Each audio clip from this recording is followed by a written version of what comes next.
Emma and Adam from Weatherby. How does it feel for me?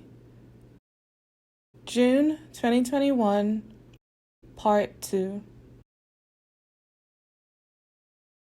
How has your experience been of the Harrogate Crisis Team? The Harrogate Crisis Team are commissioned by Leeds Clinical Commissioning Group to provide crisis care to people living in Weatherby.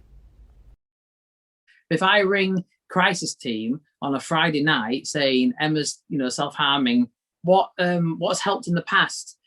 We've tried everything that's helped in the past. That's why I'm ringing crisis team. There's nothing else in a care plan because you've done no therapy with her in 17 years to create some coping mechanisms. So I'm calling you for help. We'll review it on Monday. So I've got to basically spend my weekend doing 24-hour observations on Emma because she's not safe to be left alone. But I'm not getting no help from services either because we'll see how it is on Monday when other teams are in. I think that's linked to the BPD as well. They presume that we haven't tried anything because we're reaching out to the highest possible thing in order to get attention, but they don't even consider that we are terrified of calling the crisis team. It never goes right. We don't get listened to. What's your experience of the Leeds Community Mental Health Team? In the fields were trying so hard to get me back into mental health care. They were actually really nice that time, weren't they?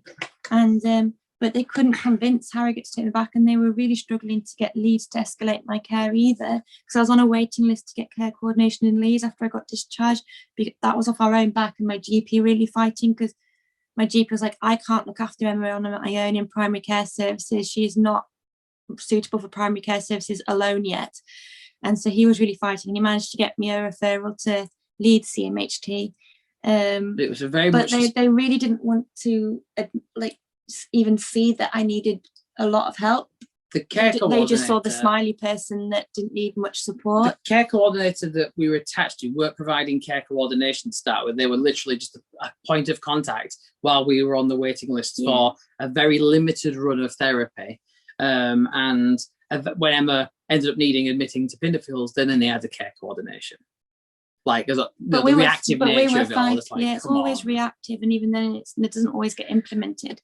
But we were fighting for months with multiple agencies, and even with so many doctors trying to advocate on our behalf, it still wasn't being listened to.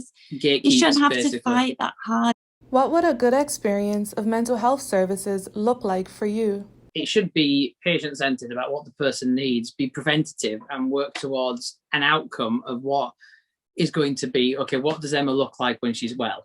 And it should be an agreed outcome as well. Yeah, I've been saying to services since Emma's first instance of going into hospital or being more unwell, what Emma needs is she needs some therapy or some input from a psychological person to kind of work on some coping strategies to deal with the voice and understand what she does. The benefit of which, if you spend a bit more time there, she won't need multiple hospital admissions, the cost of an ambulance, the extra staff that's involved, A&E treatment, all that sort of stuff. Specialised. It would reduce the impact on the NHS more broadly if Emma has that more intensive therapy earlier, that preventative measure that's mentioned in all of the plans that keeps coming out.